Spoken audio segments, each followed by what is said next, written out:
Bonjour les amis, content de vous retrouver aujourd'hui pour une vidéo. Ça va être diagnostic de réparation sur logiciel et matériel. Et vous allez voir qu'on va travailler de façon comme si on était débutant et qu'on ne connaissait pas forcément comment trouver une panne et comment surtout faire un diagnostic. Dans ces cas-là, je vais vous donner une petite astuce. Alors moi, je l'ai vu il y a très peu de temps, tout simplement parce que je m'y intéresse. Et sur ma chaîne, je vous avais parlé un petit peu de l'IA, d'accord, l'intelligence artificielle. Il y en a beaucoup pour qui c'est un plus, effectivement, ça peut aider dans la vie de tous les jours. Bien sûr, sans s'apprêter à ce que ça nous fasse tout le travail et que ça nous mâche tout le travail, c'est pas le but. Là, en fait, aujourd'hui, je voulais vous montrer quelque chose en essayant avec vous, bien sûr, de utiliser par exemple ChatGPT, mais de façon très, comment expliquer, de façon en fait à apprendre grâce à lui, parce qu'il faut savoir que ChatGPT, moi après l'avoir testé, alors bien sûr, il n'a pas toutes les réponses, mais dans la plupart du temps, ses réponses sont exactes et de plus, il trouve des très bonnes réponses et peut vraiment vous aiguiller pour des réparations voire des diagnostics. Dans ces cas-là, ce que je vais faire, on va aller ensemble sur ChatGPT. Alors pour ceux qui l'ont pas, hein, vous allez directement, moi j'y suis directement ici, mais si jamais on va sur Google, on fait ChatGPT, alors voilà, vous tapez ChatGPT, ici il va vous demander de vous connecter via votre compte, à la base Gmail, après c'est à vous de vous connecter et vous allez arriver sur une page comme celle-ci. Alors ce qu'il faut savoir, moi j'ai fait plusieurs tests avec celui-ci et j'ai trouvé vraiment des choses très sympathiques à faire et on va voir ça ensemble. Alors ça va aller très bien de la recherche de panne, de diagnostic, de lui poser aussi des questions, de savoir comment est fait exactement l'ordinateur, de quelle façon pourrait-il nous aiguiller par exemple pour chercher tel ou tel problème, mais on va voir aussi que ça peut nous aider pour plein d'autres choses. Créer par exemple un fichier BAT pour ranger vos dossiers ou vos fichiers par extension, etc., etc. Il y a beaucoup de possibilités. Tout d'abord, moi ce que j'aime faire, et c'est l'habitude que j'ai pris, en fait quand je parle à ChatGPT, je le mets toujours en situation. Ça veut dire que par exemple, je vais lui dire tout simplement, voilà, je vais corriger, parfait, et on fait, voilà. Alors, bien sûr, en tant que professeur en informatique électronique, je suis là pour vous aider. Quel sujet spécifique souhaitez-vous aborder ou quel problème avez-vous rencontré? Que ce soit la programmation, le réseau, le matériel informatique, l'électronique ou toute autre chose. N'hésitez pas à me poser vos questions. Et c'est à partir de là, en fait, qu'on va pouvoir lui poser toutes les questions qu'on a besoin de savoir. Et vous allez voir que ça peut être vraiment très intéressant. Vous allez comprendre. Maintenant, imaginons qu'on a un ordinateur et qu'on ait un souci. Mais vous allez voir qu'il va vous aiguiller pour vous montrer exactement de quelle façon procéder, de façon chronologique. Après, ça dépend, des fois il peut changer ses réponses, mais de façon chronologique pour pouvoir trouver en fait cette panne. Alors, on va commencer par un truc tout con. Par exemple, imaginons que j'ai supprimé malencontreusement des données personnelles. De quelle façon puis-je les récupérer? Alors, on va lui demander.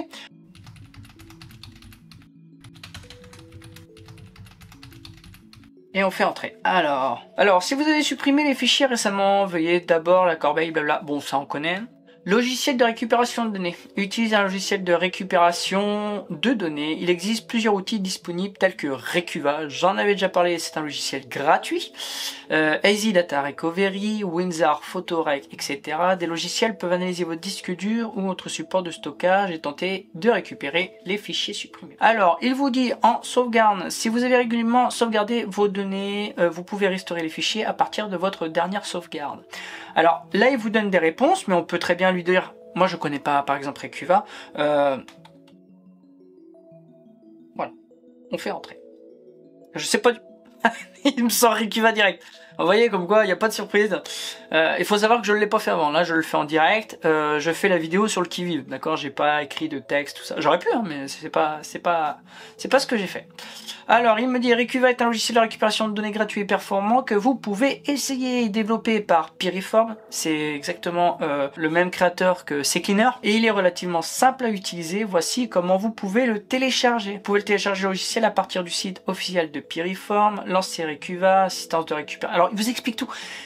moi dans ChatGPT, c'est ce que j'adore, c'est que si vous le mettez dans le bain et que voilà, vous le préparez à tout ça, c'est pour vous montrer vraiment la puissance de ChatGPT pour les novices ou même pour des gens comme moi. Je l'utilise très rarement, mais quand je l'utilise, j'adore. Vous voyez, déjà ça aide énormément et on peut faire encore bien d'autres choses. Alors ce qu'il faut savoir avec ChatGPT, si vous continuez à poser des questions, il va toujours se baser en fait sur ce que vous lui avez dit juste avant. Il pourra faire des modifications, ce genre de choses, enfin bref. On peut lui dire vraiment plein de choses. Alors maintenant, imaginons.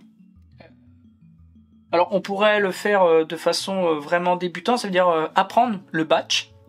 Moi je le connais déjà, mais moi j'ai fait beaucoup de choses en BAT et c'est vraiment intéressant parce qu'il y a beaucoup de possibilités. Mais maintenant, il est vrai que ChatGPT a un gros avantage, c'est que de 1, il va vous l'éditer de façon très rapide. Alors ça, c'est le jour et la nuit. Voilà. Si vous le faites vous pouvez mettre 2, 3, 4 heures suivant vraiment la complexité de la chose. Et lui, en 5-10 minutes, c'est fait quoi. Et si vous faites un truc tout court, en même pas 10 secondes, c'est bâclé. Moi, je commence toujours par lui dire en fait ce qu'il est. Voilà, tout simplement. C'est vrai que si vous faites pas ça avant, des fois, ça donne pas forcément les mêmes réponses, et je trouve qu'en faisant ce genre de choses, il est plus performant. Alors, imaginons que vous vouliez apprendre le fichier batch. On va lui poser la question. À coder. Alors, pour moi, c'est pas du code, mais on va le dire comme ça. Peux-tu m'apprendre à coder du bat? Je vais le marquer comme ça. Alors, même quand vous faites des fautes, il arrive à comprendre. Alors, les bases du codage, load batch, scripting, exactement, c'est ça. Voilà. Alors, j'adore parce qu'il donne vraiment des exemples. Éditeur de texte, extension de fichiers, voilà, en point .bat, commande de base, echo, cd, c'est-à-dire directory, dire pour créer, lister un répertoire, excusez-moi, pause, echo off, ça c'est pour justement éviter qu'on voit les commandes, les variables, les boucles, que j'utilise beaucoup, moi aussi, for et if, ok. On a aussi tout ce qui est goto, tout ça pour sauter des commandes. Voilà, enfin, il vous explique beaucoup de choses et vous pouvez commencer à apprendre de cette façon. Si jamais vous avez appris, que vous commencez à comprendre un petit peu les bases du batch, et ben vous pouvez directement, voilà, lui demander de créer un batch pour vous, et puis si jamais ça ne vous va pas, vous pouvez le modifier à votre sauce. Voilà, en ayant les minimums de connaissances, ça peut vous aider. Je vais lui demander, par exemple, tout simplement, alors, peux-tu créer les fichiers par extension dans un dossier approprié? Je sais pas comment c'est écrit approprié, je crois que c'est comme ça.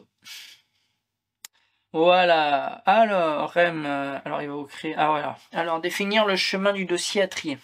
On va pas le faire comme ça. Alors vous pouvez faire une modification si besoin, d'accord. Dans ces cas-là, vous allez ici là, le petit crayon. Voilà. Alors j'ai dit peux-tu ranger les fichiers par extension, voilà, dans le répertoire actuel. Dans le répertoire actuel. Voilà, on réessaye. Voilà.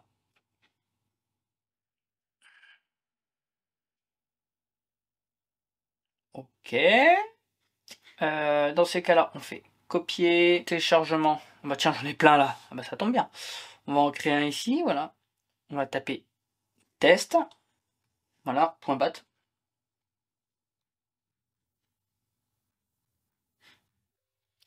Je dis oui. Je fais clic droit, modifier. Et je colle. Voilà. Et je fais enregistrer. Alors, étant novice, je ne sais pas ce que ça va faire. Je clique dessus, je double-clique, et voyons ce qui se passe. Il a tout rangé par extension. Ah là, c'est génial, hein. Vous voyez, ça m'a pris 2 secondes. Voilà, il a mis les MP4 ensemble.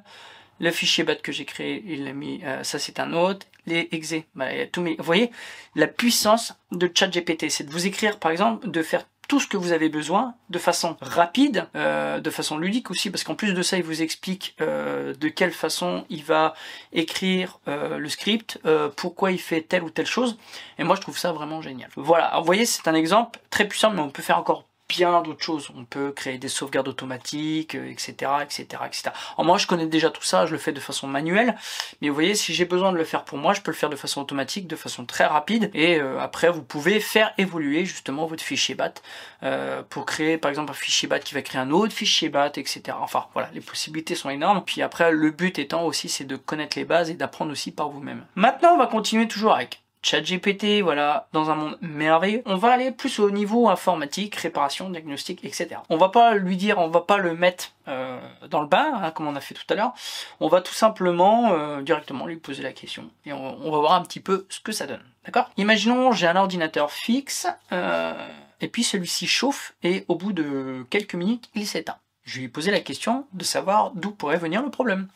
Dire d'où cela pourrait venir. Voilà. Entrée. Alors. Surchauffe. Alors moi j'adore. Parce que c'est le premier truc, nous, en tant qu'informaticien, qu'on va dire, c'est surchauffe du processeur. Ça, c'est sûr, on le sait tous.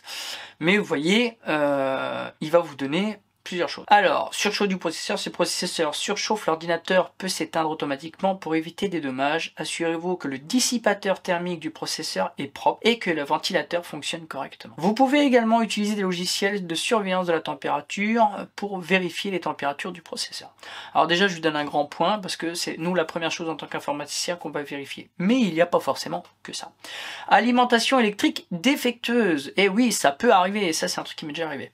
Une alimentation défectueuse peut entraîner des problèmes d'alimentation et provoquer l'extinction de l'ordinateur. Vérifiez tous les câbles d'alimentation sont correctement connectés et envisagez de tester avec une autre alimentation si possible. Vous voyez, c'est vraiment bien. Problème de logiciel. Problème de logiciel. Alors, il nous dit des problèmes de logiciel tels que des pilotes défectueux ou des infections par des logiciels malveillants peuvent également causer des arrêts inattendus. Assurez-vous que vos pilotes sont à jour et effectuent une analyse d'antivirus complète. Problème de carte mère. Des problèmes matériels avec des cartes mères peuvent également provoquer des arrêts inattendus. Vérifiez tous les composants sont correctement installés et que la carte mère fonctionne correctement. Paramètres d'économie d'énergie, alors ça j'aurais jamais cru. Certains paramètres d'économie d'énergie peuvent entraîner la mise en veille, ah oui ça c'est vrai, ou l'extinction de l'ordinateur après une période d'inactivité. Vérifiez les paramètres d'alimentation dans le panneau de configuration. Alors vous voyez, il a vraiment beaucoup de possibilités et il va vraiment vous aiguiller. Moi je trouve ça génial parce que même nous, et je tiens à le dire, même nous en tant qu'informaticiens, on n'a pas forcément les réponses à tout, mais aussi on peut oublier des choses. Et je trouve que ça, c'est une bonne bibliothèque pour nous rappeler un petit peu les bases. Et je pense que ça peut en plaire à certains. Alors maintenant, je vais... C'est pas possible qu'on vienne me casser les couilles à chaque fois que je fais une vidéo. Et ouais, bah ouais. Maintenant, on va lui dire tout simplement de pouvoir nous aiguiller et de nous dire de quelle façon on procède. Procéder. Alors non, parce qu'il va me remettre. Dans ces cas-là, ce que vous faites, on recommence ici. De quelle façon dois-je procéder? Par exemple, pour le processeur, peux-tu m'aider? Alors là, je me mets vraiment dans la peau de quelqu'un de novice, d'accord? Alors, nettoyer le dissipateur thermique. La poussière accumulée sur le dissipateur thermique peut entraver la dissipation de la chaleur. Assurez-vous alors d'éteindre complètement l'ordinateur, débranchez-le de la prise électrique, puis ouvrez le boîtier de l'ordinateur. Utilisez de l'air comprimé, débranchez-le à la prise électrique, puis ouvrez le boîtier de l'ordinateur, utilisez de l'air comprimé, voilà, un aspirateur doux pour nettoyer soigneusement la poussière dissipateur thermique du processeur. Vérifiez le ventilateur du processeur, etc., etc. Il vous parle bien sûr de la pâte thermique. La pâte thermique aide à assurer une conductivité thermique efficace entre le processeur et le dissipateur, etc., etc.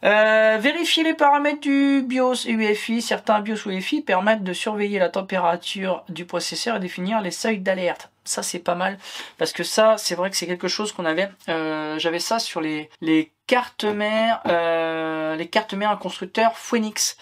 Il peut avérer que quand vous montez trop dans les hertz au niveau de celui-ci, il peut se couper, se mettre en sécurité. C'est quelque chose qu'il faut savoir. Dans ces cas-là, on resignalise le BIOS et puis souvent ça repart. Mais vous voyez, ce genre de choses peut vraiment vous aider et ça, c'est un truc que j'ai complètement oublié. Alors maintenant avec les nouvelles cartes, les nouvelles normes, tout ça, ça arrive rarement, je veux dire.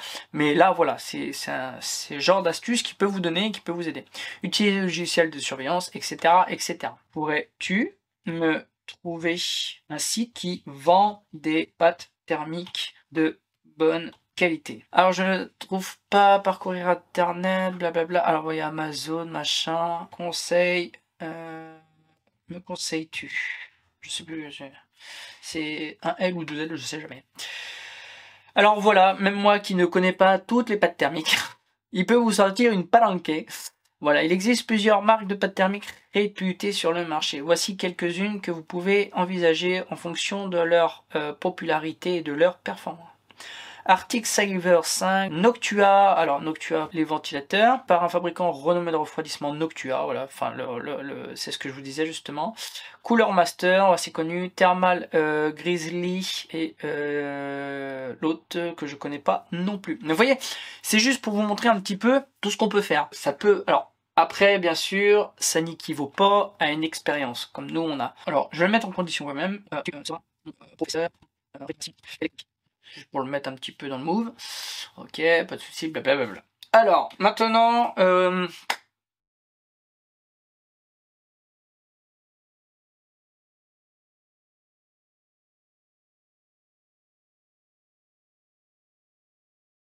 alors, vérifie l'alimentation, voilà. Assure-toi que le câble d'alimentation est correctement branché à la prise sélecteur. Ok. Vérifie l'interrupteur d'alimentation électrique et essaye une autre prise électrique. Alors là, il vous parle vraiment sur la base, bien sûr. Vérifier le bouton d'alimentation. C'est vrai que beaucoup arrivent à oublier ça parce que, effectivement, des fois, le bouton power peut être HS et en fait, c'est ce qui peut empêcher de démarrer celui-ci. Contrôle visuel, très important. Résigniser l'alimentation. Alors, j'adore parce que on le fait tous. Voilà, et quelqu'un de basique ne le sait pas, mais là il vous le montre, vous voyez, quand il dit débrancher l'alimentation d'ordinateur et appuyer sur le bouton pendant 15 secondes, moi je dis 30 secondes, ça permet de décharger tous les condensateurs et ça va remettre la carte à zéro. Voilà, vérifier la RAM, c'est pareil, beaucoup de RAM justement. Alors il y avait un YouTuber, Maz réparateur, qui nous a montré dernièrement, alors moi j'avais la petite idée que c'était ça, mais ça pouvait très bien être autre chose, qui a en fait simulé un diagnostic et qui nous a montré effectivement qu'une RAM qui n'est pas compatible ou ce genre de choses peut empêcher justement l'ordinateur de démarrer. Alors que ce soit sur un fixe ou un ordinateur portable, c'est la même chose. Voilà, vérifier le SSD, la carte mère, la carte graphique, BIOS UEFI et tester avec un autre bloc d'alimentation. On va lui demander quel matériel il me faut. Voilà. Pour diagnostiquer et résoudre ces problèmes d'un ordinateur qui ne démarre pas, il peut être utile de disposer de certains outils et d'équipements. Voici une liste générale du matériel qui pourrait être nécessaire. Tournevis multimètre, câble de rechange, module de mémoire RAM et de rechange, autobloc d'alimentation, carte graphique de rechange, ensemble de tournevis antistatique, manuel de la carte mère et de l'ordinateur, accès à un autre ordinateur fonctionnel, bootable USB avec un système d'exploitation et journal de bord ou carnet de notes. Je trouve que c'est vraiment fait de façon hiérarchisée et je trouve ça vraiment intéressant. Alors, on peut toujours aller de plus en plus loin.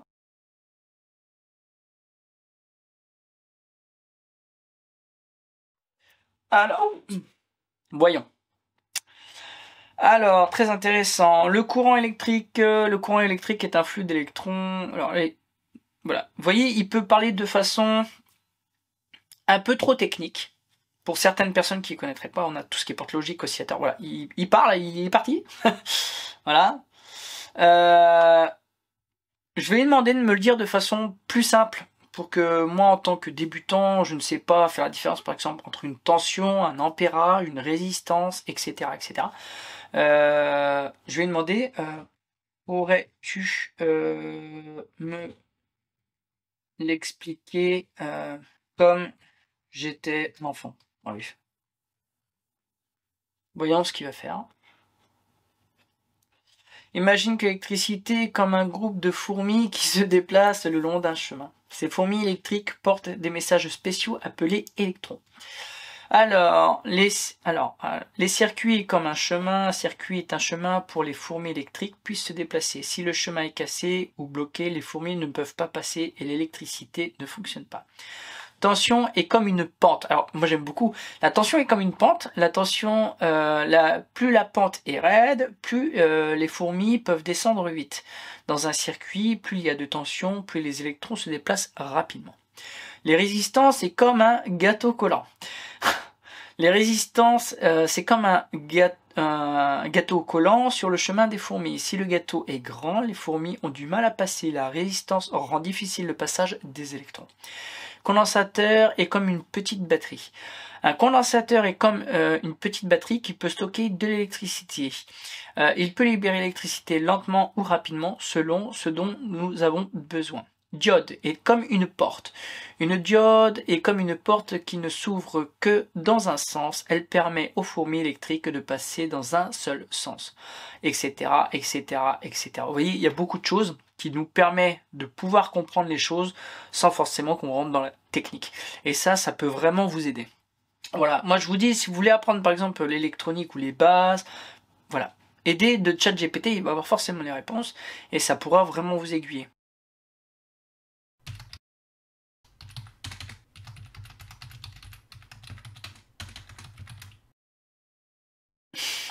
Je trouve ça génial. Moi j'adore, je surkiffe parce que je me dis les possibilités sont énormes quand on voit ce que l'IA peut faire. Voilà, outils, voilà, multimètre, jouet de mesure, etc. Précaution électrique, comme un super-héros qui se protège. Voilà, et je trouve ça génial. Porte logique, AND, OR, NOT, voilà, 2 portes doivent être ouvertes. Diode, une porte pour les fourmis. Voilà, je ne sais pas quoi vous dire d'autre, à part que les possibilités sont énormes et que surtout, aujourd'hui, on a tous, et c'est gratuit, tous ce même outil qui vous donne des possibilités énormes. Et moi, je trouve ça génial. Alors après, on le sait tous, aujourd'hui, ChatGPT peut faire beaucoup de choses. Par exemple, je vais donner un titre d'exemple. On va aller, par exemple, sur un truc tout con. Moi, il m'arrive de vendre, soit via eBay, soit Le Bon Coin, des pièces détachées ou encore bien d'autres choses. Et des fois, on n'arrive pas forcément à trouver les mots qu'on a besoin. Et dans ces cas, on peut demander à ChatGPT de pouvoir nous aiguiller, de nous aider dans cette petite démarche.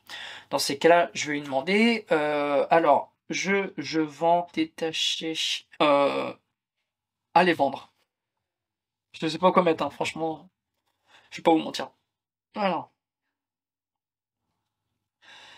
photo de qualité, prix compétitif, état de la pièce, méthode de contact claire. Là-dessus, il n'y a pas de souci, on a tous compris la même chose. Maintenant, je vais lui demander comment... Alors, j'ai un multimètre à vendre. Peux-tu me faire la description? Alors bien sûr, après vous pouvez modifier, hein, d'accord, mais voilà, c'est génial. Compact, d'accord. Dépannage électronique, travaux électroniques, ok. Voilà, modalité du contact, n'hésitez pas à me contacter, blablabla. 139C unité, tension courant, résistance digitale. On va essayer de sortir un petit peu de la norme. Je vais demander, peux-tu ajouter de l'humour et des émoticônes? Voir si ça peut marcher. Je suis pas sûr, mais... Ah bah si, ah bah ça... ouais, enfin, je savais même pas qu'il pouvait faire ça. Alors c'est génial ça. Ah bah c'est bien, hein, il rajoute des émoticônes, c'est pas mal. Alors, titre, multimètre United 139C, comme neuf, prêt à éclairer votre vie électrique. Pourquoi pas. Salut les bricoleurs et les bricoleuses éclairées, je mets en vente mon fidèle compagnon de mesure, le multimètre United 139C. Il est plus précis qu'un GPS et plus fiable qu'une horloge suisse. Elle est pas mal celle-là. Ce petit génie est prêt à électrifier votre quotidien. Voilà. Alors, vous pouvez faire beaucoup de modifications, mais moi je trouve ça sympa. Voilà. Vous voyez, petit titre d'exemple, je mesure jusqu'à 1000 volts et toi, à la machine à café. Voilà, c'est pas mal, je trouve ça très intéressant. Vous voyez, beaucoup de possibilités, mais moi, c'est caractéristique. Alors, est-ce qu'il va les trouver? Je ne suis pas sûr quand même.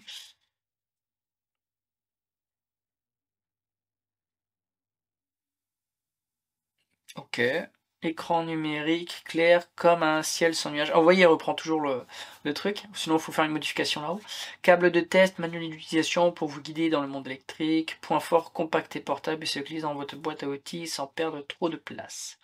Voilà. Bon, en tout cas, vous voyez, il y a beaucoup de possibilités et ça peut vraiment vous aider pour beaucoup de choses. On va partir sur autre chose. Voilà, je profite vraiment d'être avec vous pour montrer un petit peu toutes les possibilités.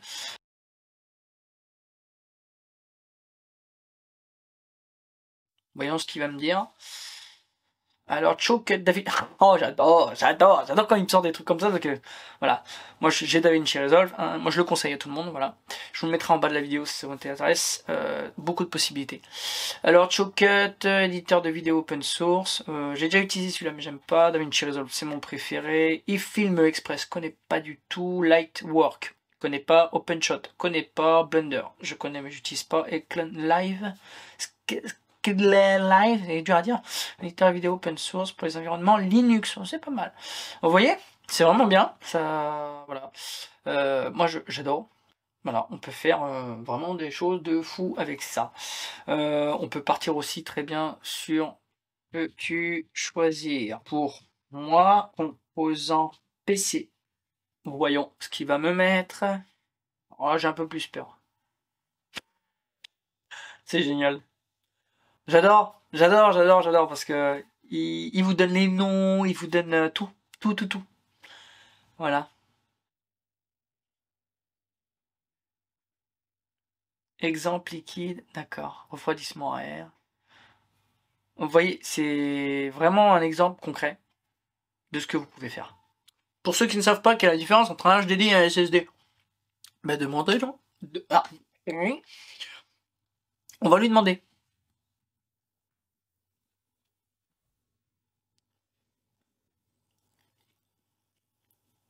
Alors, le SSD Solid State Drive et les HDD Hard Disk Drive sont deux types de dispositifs de stockage utilisés dans les ordinateurs. Voici les principales différences entre les deux.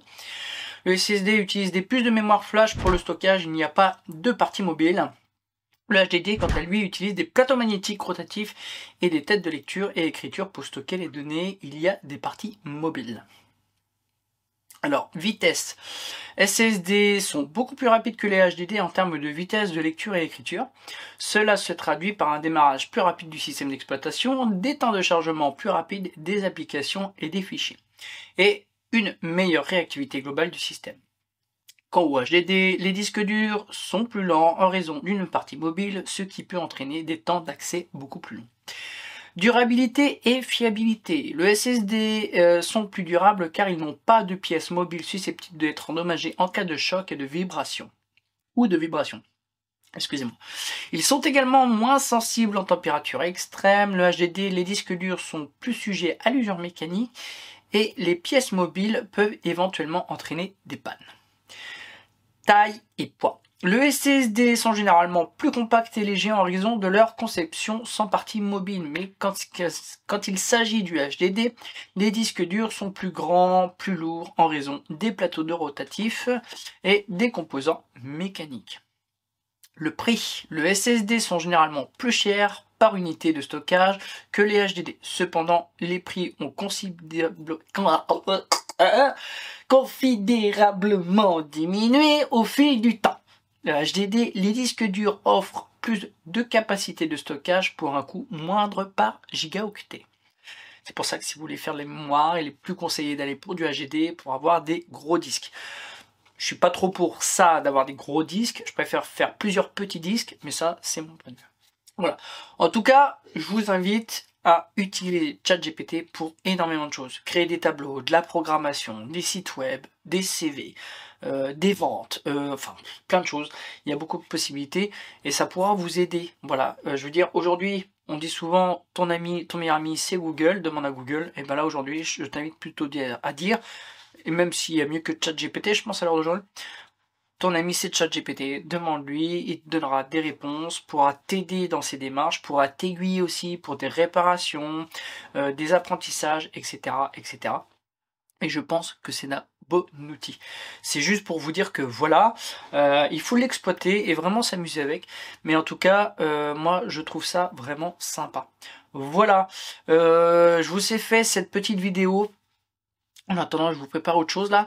Voilà, pour vous montrer qu'il y a beaucoup de possibilités et je trouve ça vraiment très intéressant. Alors effectivement, il y en a qui sont pour, il y en a qui sont contre, hein, on peut pas plaire à tout le monde, c'est comme ça. Mais en tout cas, si vous avez besoin d'apprendre, je vous redirige vers celui-ci qui pourra vraiment vous aiguiller dans beaucoup de domaines. Voilà, sur ce les amis, je vais vous laisser là-dessus, c'était pour vous montrer un petit peu ce qu'il en est. Et puis bah sur ce, je vous dis à très bientôt. Allez, je vous laisse et je vous dis à la prochaine. Bye. Ah, la prochaine fois que tu parles, il faut articuler. Purée, il est bon ce chocolat.